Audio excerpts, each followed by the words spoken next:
Hello, sweet friends, and welcome to The Way Through. I'm your host, Bonnie Worth, and I'm incredibly honored to introduce today's guest, Sunny Dawn Johnston. Sunny is a renowned spiritual teacher and acclaimed author. She is a transformational visionary. She has over 25 years' experience in helping people to reach their fullest potential. She's been guiding others on healing and growth and really awakening to their highest potential through their intuition, shifting mindsets to really embracing the light that they were born to embody. So, Sunny, I'm so grateful, of course, in having your presence and your wisdom here today. For those of you who are tuning in for the very first time to the show, the purpose of this show is to support you on your healing path, that journey through all of the challenges and obstacles, whether that be a part of things that happened in your past, your pains, your wounds, the traumas that can take place for us, whether individual, whether they are contained within a familial experience, or even those of the collective of what we see and witness going on in the world around us. We take a look here at how it is that we can rise above the challenges, how we find our way through whatever may be coming up in our life. We explore the human condition and really take a look through the lens of mediumship, through ontology, which is a branch of metaphysics, and of course through our power through conscious co-creation. So I'm excited for the conversation. Again, Sunny is here today to talk about with us, which as I said, this has been one I've really been looking forward to, of how our wounds, our traumas, and the things that we go through serve our higher purpose, or what we could say as our greater awakening. Sunny, thank you so much for taking time out of your busy schedule to be here and to have this conversation with us here today. Thank you. I'm happy to be here. I love the topic. I think it's one that so many people often identify as a victim of their circumstances and their wounds. And I think that, we can be victimized, but not be a victim. And so I feel like it's an important message to ripple out into the world, because yes, it's absolutely true. And it can be a stepping stone for a higher, greater perspective and purpose that maybe we don't always understand at the time. Right. So before we dive into some of the nuances and of the conversation, I'd love for you just to share with listeners, because everyone has a story, and I'd love to, what brought you to your work? What brought you to your awakening, to give, kind of the wisdom of the path that's been walked?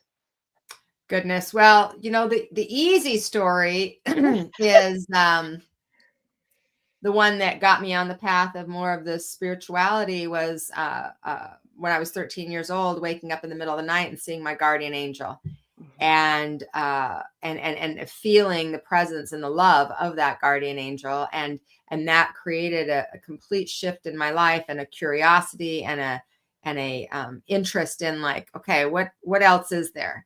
And that started me on this spiritual path. But before the spiritual path became the path that I identified so much with, and that was the path of worthiness, value, not being good enough. And that started just a few years earlier. And so that's really the story I think fits better with this. Although the one with seeing my guardian angel started the path that got me onto all of this work. You think, we're talking about wounds, and, I was a pretty happy kid and connected and fun and lighthearted, but I had a series of events that happened, as we all do in different times in our lives. And in my situation, I moved to a state. I'd lived in the Philippines when I was young, and had some really amazing, beautiful experiences there. And then I moved, when I moved back to the States, we moved to where my parents were from, which was Salt Lake City, Utah. And that was culture shock. Major culture shock. And I didn't, the first couple of years, I kind of was in this is fun. There's so many people, there's so many family members and things like that. But I started recognizing, the having to fit in the box and having to go to church. And if you didn't go to church, you couldn't play with the kids. And, so there was those kinds of pieces that started to create this like, well, why can't I? And what's wrong with me? And I don't want to do that. And it doesn't feel right. I'm going to go because that's where everybody else is. Right. So this conflict started. And then I think the biggest story that I have held, and I actually just had an awareness of this about 10 years ago, is when it showed up. And it actually showed up when I was teaching a class. Like the memory showed up when I was teaching the class, and I was like, holy shit. This is it. This is why. And that was that, my dad had a fast food restaurant, and he named it after me. So it was Sunny's. It was in Salt Lake City. And it was really successful. The first several years, really successful. But within a year of being there, I was working there full time for a child. I worked every weekend. I worked all summer long. I worked holidays, all the different things. And my dad was hard. He was difficult, and he was a real pusher. And after being there for about a year, I was getting paid $1 an hour. When at that time minimum wage was $3.50, which wasn't a lot more, but it was something, right? But I was paid $1 an hour, and I felt like I was worth more money. Like I was working hard. I was there all the time. Sometimes I worked 40 or 50, 60 hours, even during the summer. And so I wrote up this whole thing of what I was going to say to him, because I wanted to ask him for a raise. And so I talked to my mom, and I said, okay, I've got, I'm already, I'm 10 years old, but I was pretty mature 10-year-old. I've got everything I want to say, because my dad was not an easy person. And I said, but I want you there, because I figured she could help me. Right. And so I told him, I said, here's the reasons why, blah, blah, blah. And my dad said 4 words that started a wound. I don't believe intentionally, and I don't believe he was conscious of it, which I think happens a lot in our wounds. But what he said after I'd gone through the whole thing, which I was actually really proud of myself, because I didn't cry or anything. And he said, you're not worth it. And what that did was it triggered that part of me that then had already had some of those experiences and not fitting in and not feeling worthy because I wasn't doing the right thing or the way everybody else thought. And it became a narrative in my life for decades, many decades. I would say even up into my mid 40s, I still had pieces of that, not as consistent, but pieces of that. And so to me, that's really where in this context, that's really what the actual story is. That's where that started. Yeah. It is. I love how you said that sometimes these things are done intentionally, because there are people in the world who are like that and spiteful or are in pain. So they are provoked and will say things and do things to hurt others, as I've always said, hurt people continue to hurt people. But then there's sometimes these unintentional things that are said, and especially as children, how they register in our system. It doesn't just register within a scope of something that's in our mind, but we absorb it. It becomes a part of the basis or foundation of who we believe that we are or what we're capable of. And so those can sometimes be those unintentional things that are said, can be sometimes the deepest of our scars too, because it's at the foundation of what starts everything. So when we look at this, I mean, I'm always in awe of, your work, and there's so many parallels in terms of what you just shared about your story that really kind of align with mine, which I know is in alignment with a lot of the listeners here as well. We talk a lot on the show, about the shame, our vulnerabilities, these feelings, as you said, that undercurrent of not good enoughness in terms of how it shapes our belief about ourselves and what's possible for our lives. When you consider that aspect of unworthiness to where you are in now, as you sit here today, what advice, or how can you kind of help people to understand that worthiness that's been there the whole time, that maybe is underneath all of the layers of their stories, of their wounds, and of their suffering? I think that we can't dig in until we're aware. And so you don't know what you don't know. And that the awareness comes in layers. And so, I had awareness that that I didn't feel good enough or worthy when I was young, a teenager. It was very evident in my life, in the relationships I allowed, in the way I allowed people to treat me, in the choices that I made to, try to, buy friends or fit in or be good enough with the boys or whatever it happened to be, right? And then so I knew that was living there somewhere. But I didn't know how to fix it. My mom took me to healers and crystal healers and hypnotherapists, because what I did is I started gaining weight. That was one of the very first signs of that energy of protection that I felt that I needed to create, that I didn't have another way to really protect myself. So I got depressed and I started gaining weight. And so I recognized that. And then, in my 20s, it showed up a little bit differently. Then it was kind of comparison, because I had a baby when I was 18. So I was, a young mom, a single mom, and went through really those were the most hell years of my life, were those first few years, because I was in a relationship with an alcoholic who wasn't a father and wouldn't show up and didn't go to work. And I lived in a shack. Like literally I slept on the floor. I didn't even have a bed. Like I slept on the floor for 3 years. Wow. Of a shack. Like we didn't have running water. We didn't have electricity. We didn't have air conditioning or heat. And I lived that way. And my parents lived in a $500,000 house 15 miles away. Yeah. But I lived that way out of choice. And part of the choice was I wanted my freedom. I wanted to be able to make my own decisions. And my dad was very controlling. But the other part of the choice was an example of what I felt I deserved, what I felt I was worth. I was on food stamps and welfare and struggling to make it.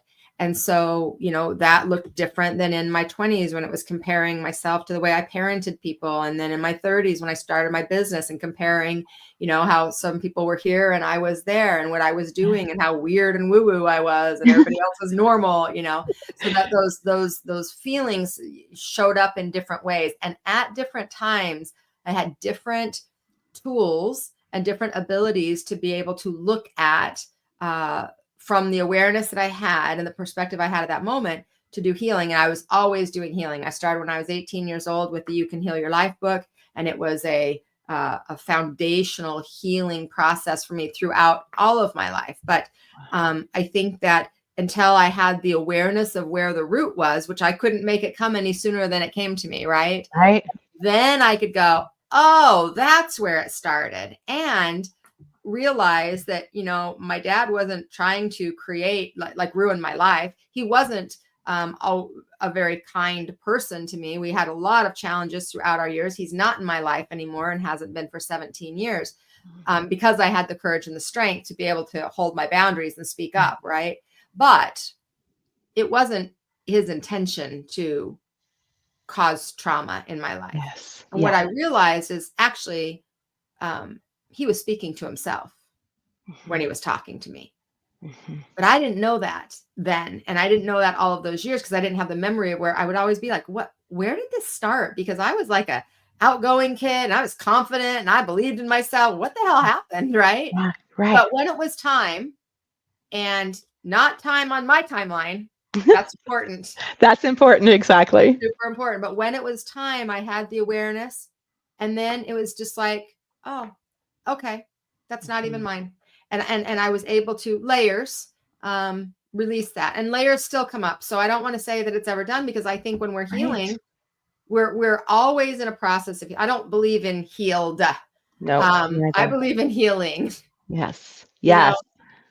And I love how you say there's the layers of it. And this I speak about this all the time too, how we never get this work done. This is about staying true to ourself, but it's also about looking at those deeper aspects of ourself that require the nurturing, the realization, maybe being able to have the wisdom, from previous experiences that help us to really move into a place of understanding ourselves better. But there's always something that needs to shift. There's always a layer of something that comes up. So it's not about, I know there's sometimes a lot of frustration with sometimes with the women that I work with, where it's like, oh my gosh, I feel like all I do is heal. I feel like, and it's like to know, yes, because this isn't just about focusing solely on the healing journey. This is about doing the healing work, finding the alignment, the joy, moving forward with life, and something's going to happen again that's going to invite you to do some healing again. And it happens in layers. I believe personally, you can, share your perspective of this, but it also happens at a time when we're ready to confront it as well. Yeah, absolutely. And I think that's the piece that we have to remember is sometimes people push so hard and they're like, no, I got to figure it out now. Or, I'm going to dive into therapy and I'm going to do all the things. And if it's not time, it's not time. And you can dig and dig and dig. And I actually think that creates more suffering. I'm also of the belief system that when it appears, then it's time. Now, when it appears and it's time and we ignore it, it's going to get bigger. Yeah. Right. We deny it. I don't want to deal with it. I'm going to bury my head in the sand for 5 or 6 more years. Then it's just going to get bigger. And it's usually going to show up in our bodies because that's how it gets our attention. But I think in general, we are always, and I agree with you, Bonnie, we are always in a process of healing. It doesn't mean it has to be hard. It doesn't mean it has to be exhausting. It means when we, it's kind of like things in our lives, like when we manage it day to day, then it isn't that big of a deal. But if we don't do the laundry for 2 weeks, we all know what that's like, right? Exactly. But if you do it every day, just a little bit every day, it's no big deal. Right. Yes. Yes, absolutely. Oh my gosh, I love that analogy so much.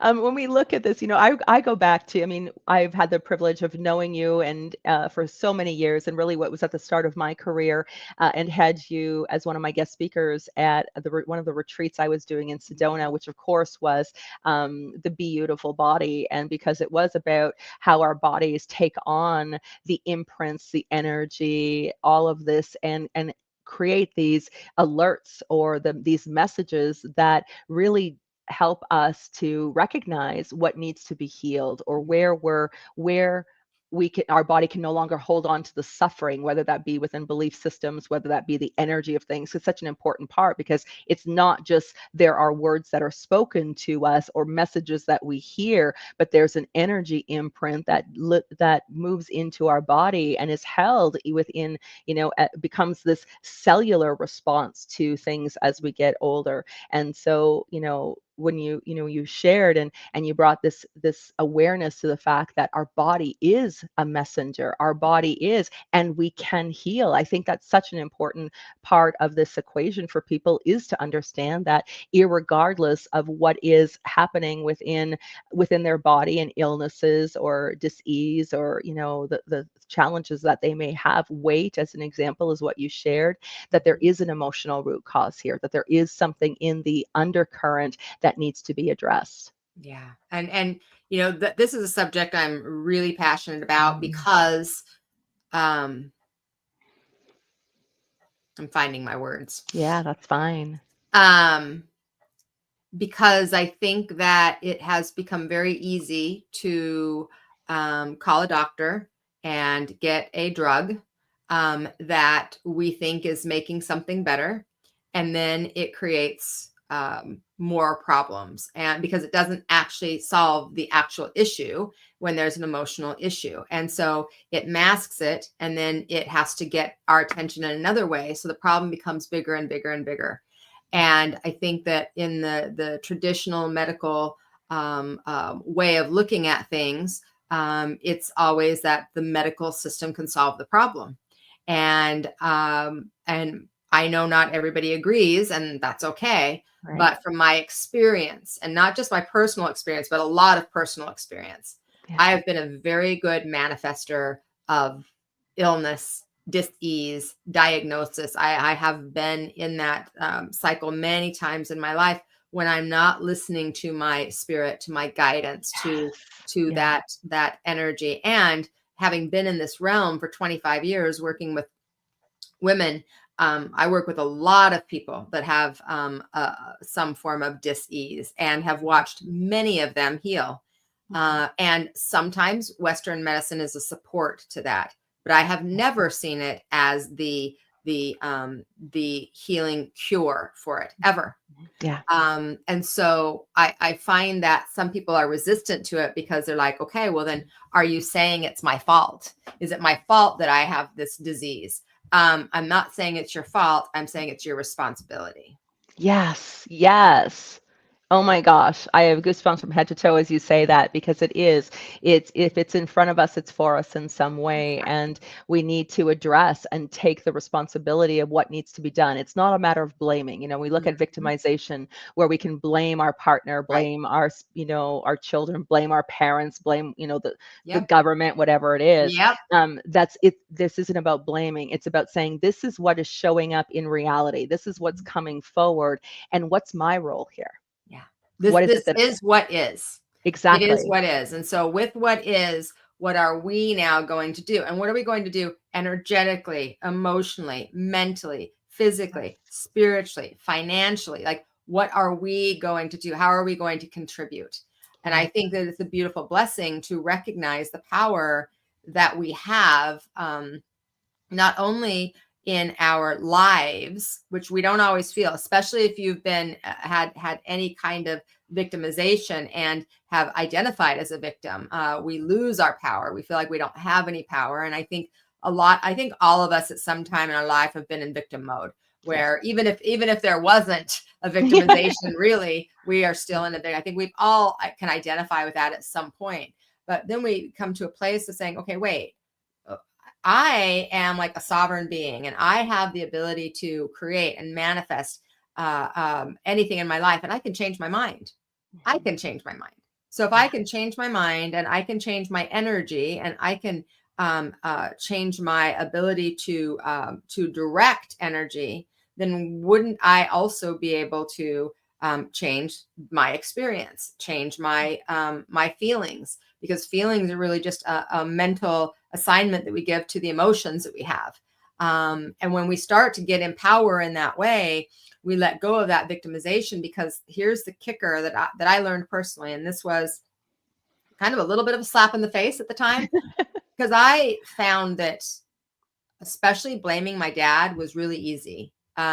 He was a jerk, and he was really toxic in lots of ways. So it was easy to blame him. But one time in my early 20s, I talked to spirit just like I'm talking to you, and I was having this Yes. conversation, and spirit said, as long as you blame him, you give him your power. And do you want him to have your power? And I'm like, well, duh, no. And then the next part of it was, all right, so here's the thing. The healing that can happen in your life is the power you're giving him. So if you are giving him your power, you're giving him your ability to heal. So when you blame, you put your healing in their hands. And they, number one, aren't aware of it. And number two, may not care. Right. So where do you want your healing? And I'm like, well, I want my healing in my hands. All right, well, then stop blaming. Take responsibility. Show up for yourself. Do what you need to do, and quit using him. And this was the way my spirit talked to me. Yeah. Quit Yeah. using him as the excuse. Yes. Right. Yes. I'm like, Mm. okay. But in that, I know that sounds strong and harsh for a lot of people, but that was such freedom to me. Like, oh, I don't have to be like held down by this. Like, I actually can just with my own abilities and my mind, body, spirit, emotions, like I can change it. And man, that flipped the switch and I was off. Like, that's when I started unwinding all the pieces. Like, oh, it's in my power. Yeah. Oh my gosh. I mean, the beautiful gift of the medium to be able to receive, that the guidance and the support, the directive really that was such a catalyst in not only helping you on your path, but again, behind all the work that you're doing as well, and helping all the number of women that you help in being able to find, their light inside of them. So powerful. And I think this is a big piece of it. And I think, I've spoken lots about self-responsibility and about how I've taken responsibility for my life. life. And people will often say, well, how can you can't take responsibility for those bad things that happened. You were a victim. You were the one responsible. And I said, no, I wasn't responsible for what happened. We can get into the interplay of soul contracts and karma. We can, talk about, the traction of what we manifest based on our vibration. But just looking at the container of the acts that were done towards me, and they were like, how could you do that? You were innocent. You were a child. You were, all of these things that you're letting them get off the hook. But it really came down to, even what the Buddhists say as well, is that when we harbor the resentments and the grudges and the anger and we're blaming, it's like we're the ones who are eating the poison every single day and expecting the other person to die. Right. And it's suffering, and it's creating suffering. And I believe suffering is a choice. And I know a lot of people don't like that. I push up against a lot of feelings and emotions and mindsets around things. But I think suffering is a choice. We can have challenges. I've had absolutely my fair share of a lot of things. I'm no different than anybody else. The only thing that's different is I chose to free myself from it and not let it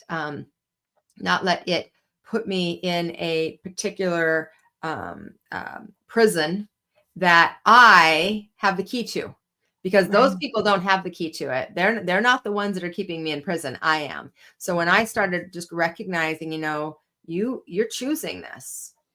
You're choosing this. I'm like, well, let's not do that. Hello, why are we doing this? And then to circle back, that the reason I was choosing that is because I didn't feel worthy, because I didn't feel good enough, because I felt like, well, this is what I deserve. Until one day, Bonnie, I didn't. One day I didn't deserve that anymore. And one day I had a different experience. And I told myself enough times that one day I actually started to believe it. Oh my gosh, so beautiful. So beautiful. There's two sides of the equation here I want to talk to. So there's, we talk about these things that have happened to us, and there's a lot of people who tune into the show. And again, through that, my clients and the people that I work with as well, who hold a lot of what are guilt and shame for actions or things that they've done to others as well. So, we look at the healing and that being able to reconcile some of these things inside of ourselves is also a part of the equation, because it doesn't matter what our story is. We've had things happen to us, and unintentionally or intentionally may have actually hurt someone else through our words and actions as well. So we also need to take a look at this. And this really goes back to one of these really profound little conversations, these little tidbit conversations that you and I have had over the years. I just wanted to share this. I was bringing you in for the interview for the Writer from Within program, and we were talking just before then, and we were talking about our kids and talking about our journey, and sharing some commonalities and things there. And I remember saying to you, I said, yeah, I feel really bad that I wish I would have known now what I wish I had known then what I know now, because that would have made a whole difference for my kids on their path. And you said to me, Sunny, the most profound thing, and I still hold it today. And you said, Bonnie, that's our sacred job for our children. If our children don't need some kind of therapy, we haven't done our work as parents, because it is our job to wake them up. And I remember that was like, wow, that really helped to eliminate some of that guilt and regret that I was feeling. But I've always kept that as a core principle and understanding in the work that I do. So I thank you for that. But I'd love also for you to talk a little bit about that. You said that probably more eloquently than I actually said it, because I know what my language was. I know exactly. But that was very good. Very good. Thank you. Made me sound like I was all put together there.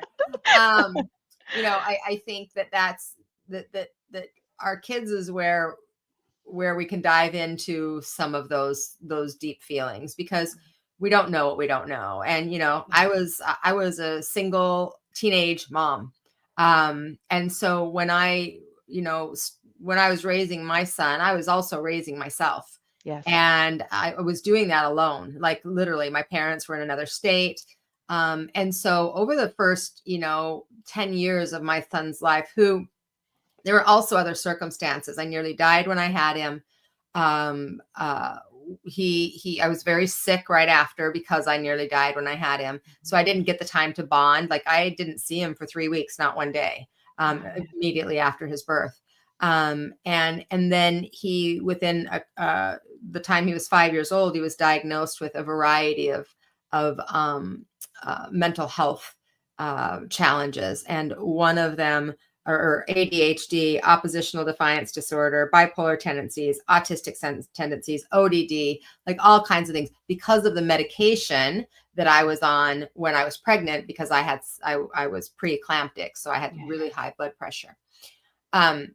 That's the medical perspective. Right. The spiritual perspective is that he had these diagnoses because he was in the womb of an environment that was very scared and angry and depressed and didn't feel good enough. And so he absorbed all of that energy. So he came out like hell on wheels. Yeah. He was a very, very difficult kid. And so over the 10 years, I was trying to have him fit into the way that everybody else was. And he was not that ever. He still isn't. He's 35 now. But I was always trying to get, okay, let's take you to this doctor. Let's have you and naturopaths and rebirthers and heal, like every type of healing there ever was. I did it with every single thing there was. We spent hundreds of thousands of dollars just trying to get him help. And I remember when he was probably about 10 or 11, and I was in my tears and I was in my pain and I was in I don't know what to do with this kid. Spirit just said to me, maybe it's not about him, it's about you. And I was like, well, obviously he's got all these problems. Like, of course it's about him. And again, maybe it's not about him, it's about you. And I had to really look at that and recognize that what I was teaching him by taking him to every single doctor and every single healer, I thought I was being like a really good mom, being responsible and trying to help. And it wasn't that I wasn't, but unconsciously what I was doing was I was teaching him that there's something wrong with you. Yeah. Every time. And I'm talking, we had 3 doctor's appointments a week for years. All different kinds of healers appointments, mostly energy work and things like that. But I didn't know that. And so when I started recognizing, oh my God, then I didn't know what to do, right? Then what do I do? Just stop doing all of it? Do you just go, okay, like, do you let go? So I didn't know really what to do. And it wasn't until he was in his late teens that I was able to have some conversations with him to say, listen, I did the best I could with what I knew at the time. And it wasn't what you deserved. And it wasn't actually what you needed. And I didn't know that. And so I took responsibility and also apologized to him, and have done that at different times in our lives since. And I think what that does is it helps us recognize that our kids do come to us for on a soul level, for learning and for growth and for opportunity, just like you said. And that part of our job is to help them to tap into those deeper wounds that often are created by us. Right. I don't know anybody that's had a perfect parent. And if they have, I really question that person. Like, okay, right. But I think that what ultimately we get to is, instead of living in the energy of regret, we live in the energy of wisdom. We embody what we've learned, and then we, like you are, like I am, then we share it so that people that are maybe in the younger years, that have younger children, can maybe do something different. The ones that are asking, not the ones that we want to, like, right. I would love to tell and control everybody around me, right? That's not the ones I'm going to. It's the ones that are coming to me. Yes. And give them the opportunity to, if they're interested, maybe do things in a different way. And then that's just a ripple effect that really moves out in greater ways. And I think one of the greatest things that we as parents could ever do is to actually apologize to our kids. Agreed. Yes. I've never gotten that from either one of my parents. Well, actually, I did get it from my mother in one particular area, but that, I think, melts away wounds, heals, creates scars instead of open wounds for people in amazing ways. When you can just say, yeah, you know what, I was not present, or I was checked out, or I was so obsessed with blah, blah, blah, or whatever it is. I worked too much, whatever it is. Mhm. Those kids, the healing happens so quickly for them when we do Yeah. that. Yeah. Such an important, and again, that looks at, what is our role and responsibility. And I truly believe, that is a part of it too. When we look at not just our role and responsibility in our healing path, but what is our role and responsibility in the path of healing for others as well. Yes. And taking Yeah. that responsibility to say, yeah, you know what, I screwed up.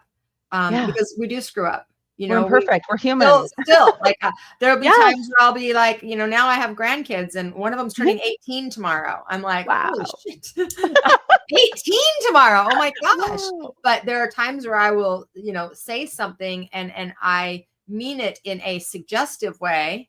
But nobody asked. Right. Right. And so then I'm have to wait, you know what? I apologize for actually saying what I think, because this is not, I don't get to raise these kids, you do. And Yes. so it's always taking that responsibility and pulling back to that, even in those times where it's really like, really, you ought to do this. Like, hello, you Exactly. really ought to listen to me. But if they're Yeah. not asking, I don't offer most of the Yeah. time. But when I do, then I just take responsibility for it. Right. Mhm. And Yeah. that creates a dynamic of relationship that creates a safety, a healing, a full circle, and it gives them then the opportunity to feel safe to come to you when they do need help, because you're not trying to project everything that they should be doing. Because Right. one of the things I learned, and this is the way that I look at it, Bonnie, is I got a chance to raise my kids, and they get a chance to raise theirs. Yes. And they ought to be able to do that without my involvement, even though I may have some wisdom. If they come, if they have the ability and the wisdom to ask, great. And if they don't, then they get to walk through it the way, Yeah. minus that there's abuse happening. That's a different story. Right. And Exactly. outside of that, they get to have their consequences and their learnings that I don't get to save them from. And I don't want to, because I tried that route. It doesn't work. Doesn't work. Nope, Exactly. doesn't work. Yeah. We can only save ourselves. We certainly can't Exactly. protect anyone else. It's like, I know there's a saying that I've heard often. It's like they can't see the forest for the trees. Mhm. And, you can see where it's going. You know the wisdom that sits there. You know how this is all going to play out, whether it's from experience or what you just are being showed by the angels and understanding where their path is taking them. And you just have to hold space for them. You have to let them crash. You have to let them fall Yes. down, because that's a part of them coming to understand and know themselves better as well. Right. So yeah, so amazing. I of course could talk to you forever, because there's so many aspects of this conversation and directions we can go. One of the other things I wanted to make sure to really kind of highlight here is in terms of these invitations. If we can talk about, when we begin to take responsibility, when we start to do this deeper work, of course, not only, there's multitude of ways in which we can, do the work, so to speak, of finding what is that peace inside of us, and reclamation of our own self. But I'm also really curious here, what you can share about what that journey's like. I know what my journey's been like as those layers were healing, and what was shifting and changing, and the transformation that takes place. And I'd love for you to share about this awakened state, this wisdom state, and how, as we go through this, how we are cultivating this consciousness of love and acceptance, not only for ourselves, this inner excavation, so to speak, but how it serves the world around us. It's a great question. I think that when I think about that, I think of the woman that I was when I started this work. And when I started this work, it was to change the world. It was to be a bright light, and to help people to heal. And at that time in my life, I was more about going out and making sure that people did it. Like, okay, you got to do this and listen to me, and those types of things. Yeah. What I've discovered over the last 25 years is that I still want to change the world. I still have created a movement to make change in the world. Mhm. But that the way that I go about it is making those changes inside of me. And in making those changes inside of me, then being a witness to humanity, being able to hold the space for humanity, and for humanity to happen the way that it happens, Mhm. and to be the the loving presence that when people are ready, they know where they can go, right? They can get the tips, they can get the tools, they can get the private sessions, they can come to the school. Like they have the ability then to come to me. But I think my process has been, I felt much more like I need to do this before, like I've got to make everybody get it. Like, why aren't you getting, like, hello, open your eyes, this is like, you got to wake up right now. And, and I see a lot of that on social media nowadays, like, you guys, everybody wake up. Right. And it could be from two different sides of the fence and they're both saying, wake up. And I'm like, okay, how about we actually just wake up within ourselves to the ability, to the power, to the recognition, to the connection to spirit. Because I believe a lot of times the reason there's so much separation and disconnection and this kind of energy, number one, is because we've lost ourselves. We've lost our own connection to spirit. Number two is because I think that there's an idea that we can force people into doing something, and it doesn't work. But I think also one of the bigger ones, I think, is that as people have lost themselves, they lose their ability to have clarity for their own choices. So they follow whatever, whoever is in front, as if that's like the only way to go. And oftentimes there's like this fight inside, like, wait, this doesn't feel good, but they don't trust themselves. They don't trust themselves to make those decisions, because our society really has not taught us to trust ourselves. Society has taught us to question ourselves, but believe everything that society says. Right. And so this is where that, tapping into your intuition and being able to really be comfortable in being a witness to the place that I live today is I can witness people in their deepest pain and know that there are lots of options for them to actually get out of that pain if they chose. Right. But honor the journey that they are taking to get there. Even if it is not the journey I want them to. Right? The journey could be death. The journey could be disease. The journey could be jail. The journey could be, addiction. There's lots of journeys. And that it's not my job to step in unless they invite. That has been a big, I would say, one of the bigger shifts in the healing recognition is that people don't heal until they want to. Right. No matter how many tools we throw at them, no matter how many times you put them in detox, no matter how many times they're incarcerated, they don't heal until they internally make that decision, not externally for somebody else. Internally for themselves. Internally for themselves, right? Oh my gosh, so brilliant. Thank you for sharing. I want to make sure before we wrap up here today, when we talk about all the work you've been doing over the last 25 years and how, you have evolved not only as an individual, but so has the work that you've been doing as well. And you've just gone through now of this of all the years and how you've been showing up and helping others. You've now come forward and you've elevated what is into your school of light, which is your legacy piece that you're working with now. I'd love for you to talk a little bit about what listeners can understand about the School of Light. Well, about a year ago, I really felt like I was being called to, I'm only 54, so I don't think I should have a legacy yet.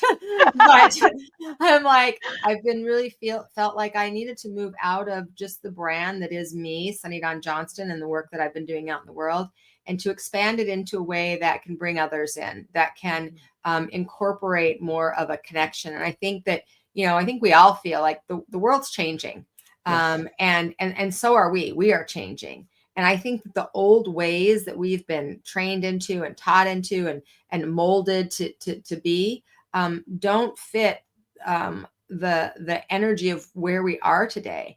I also think that we've been taught to be small and to be little and to doubt ourselves, doubt our intuition, to not speak up, not to trust our knowing, all of those things. But I think our spirit is going, wait a minute, this is not right. This is not how we're meant to be. And so, the School of Light I created as a place where where people can come and your truth and where you are is honored, and that you can grow and you can expand and you can heal and you can learn, and from a variety of teachers instead of just from me. So we are in kind of the beginning stages. We've made the transition. We have a beautiful, amazing community, and we're in the beginning stages of really bringing in new teachers, luminaries, that will give people a variety of different perspectives on the mind, body, spirit, emotional field. And we have the opportunity for people to come and join the school as a visionary member, where they get discounts on classes, and they get extra programs and things like that I create, and that other luminaries will be creating, to really be a movement is what I'm looking for. I'm looking to create a movement of people that are ready to own their gifts and own their truth, and speak up, not out, speak up for themselves, and to learn how to trust themselves, so that when circumstances and situations come about where somebody, someone, some person tells you, or group tells you, this is the way, and it doesn't feel right, that you have the ability and the power to stand in your truth, and you have support behind you, whatever that looks like. Right. And so I'm super excited about it. It's been a process, a journey, and it's been amazing. Oh my gosh. Well, I've been watching it unfold over these last several weeks and months, of course, as if you've been transitioning into this. For those of you tuning in, I really encourage you to check it out. There is a plethora of classes and courses and opportunities, just as Sunny had shared, to really help you on your path to healing, on your path to wholeness. I've always been a huge advocate for Sunny's work, and have admired not just what she's been doing, but who she is, and how she shows up in the world in the most genuine, the most authentic, the most loving and compassionate way. And so I just really encourage you to reach out, get in touch, get involved with the School of Light, because it is an amazing, amazing project. And I love it, because it's about how is it that, we're all moving from that place. And you said it beautifully, Sunny, where it's not about us anymore. It's about all of us. And we need to look at, from this individual, what have I doing? What has my work been? What is this for me? It's about, no, what is it that we can contribute and help and support and hold each other through our transformation, not only during these times, but of course into the future as well. So I appreciate your work, and so incredibly grateful to have you here today. It's just, I love our conversations, and I really appreciate you taking time, because I know you've got a very busy schedule. So thank you. Oh, thank you. I'm honored to be here, and I appreciate all that you have to offer. Thanks, darling. Thank you. And to all of you who have been tuning in today's show, please, if there was something on this segment that really stood out for you, please let us know. We, of course, always love your comments, and of course, to share this with anyone that you love, that you may feel will benefit from the conversation that was shared today. All right, sweet friends, until next time, I will see you here, same time, same place next week. Bye for now.